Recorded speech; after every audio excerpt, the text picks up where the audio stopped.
undermining the President of India. मैंने पहले ही किया कि राजनीति को इसके साथ मत जुड़िए।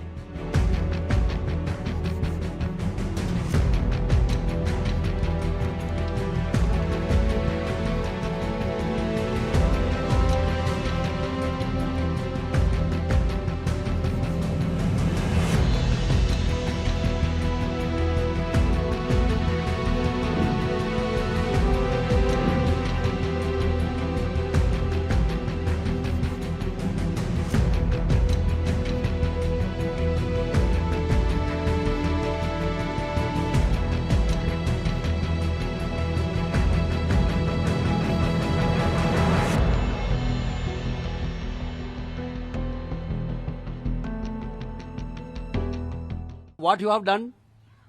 Lok Sabha Speaker inviting Prime Minister of India to inaugurate. Lok Sabha Secretary General giving invitation card to the members of the Rajya Sabha also. You see that President given summons to the Lok Sabha member for convening Parliament. President used to prorogue the Parliament session. President has to give assent to the bills which was passed by the Parliament. What does it mean? The President is the integral part of the Parliament. Of course, President is the head of the nation.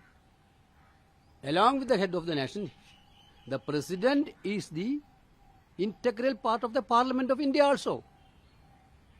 Now we are very much proud of. You people are every time telling that we are proud of a women tribal president.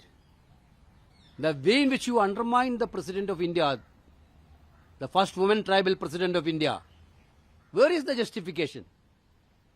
You are violating the constitutional principles. We are violating the protocols. You are violating the customs. That is why we, Congress party, discuss with all other like-minded political parties. I am very happy to say that, including TMC, Aam Aadmi Party, all are, including BRS also. They are all in agreement with these sentiments, boycotting the inaugural function. बीते कुछ दिनों में जब से हमें ये पता चला कि प्रधानमंत्री जी स्वयं ही नई पार्लियामेंट्री बिल्डिंग का इनॉग्रेशन करेंगे, तो हम सब ने सलाह दी, सुझाव दिए, अपना पक्ष रखा कि ये जो संवैधानिक व्यवस्था है पार्लियामेंट को लेकर के, जहां महामहिम को, माननीय राष्ट्रपति महोदया को ये इनॉग्रेशन करना चाहिए था, क्योंकि ये परंपरा के अनुकूल होता, रवायतों के अनुकूल होता, संविधान सर्वोपरि है, इस भावना की पुष्टि होती। लेकिन प्रधानमंत्री जी की अपनी चॉइस है, कहाँ सुनते हैं लोगों की।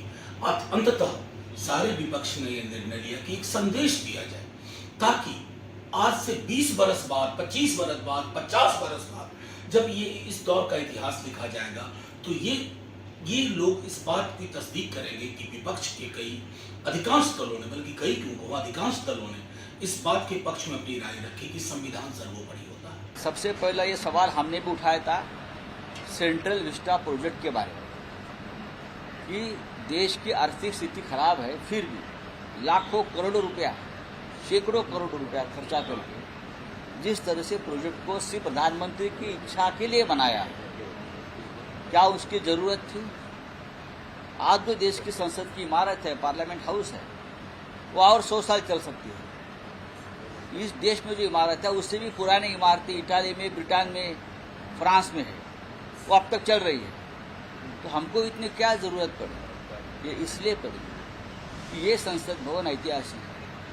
इस संसद भवन को ना आरएसएस ना बीजेपी का कोई रिश्ता है तो बनाने में, या वहाँ का जो ऐतिहासिक और क्रांतिकारी काम हुआ है उसमें बीजेपी का और आरएसएस का कोई काम नहीं है। तो एक नया इमारत बना के सिर्फ एक ऐसा हम कोनशिला लगाएंगे inaugurated by prime minister Narendra Modi, इसके लिए खर्चा हुआ है। लेकिन वो भी ठीक है, लेकिन देश के राष्ट्रपति इस राष्ट्र के संविधान की प्रमुख है।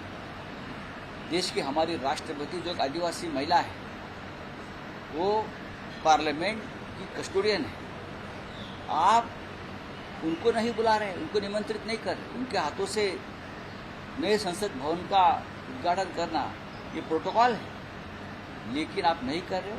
आप उसका एक पॉलिटिकल इवेंट कर रहे हो। प्रधानमंत्री के हाथों से उद्घाटन करेंगे। इसलिए इस देश के सभी अपोजिशन पार्टी ने निर्णय लिया है कि हम उस कार्यक्रम के ऊपर बहिष्कार करेंगे और उस बहिष्कार में शिवसेना भी शामिल है।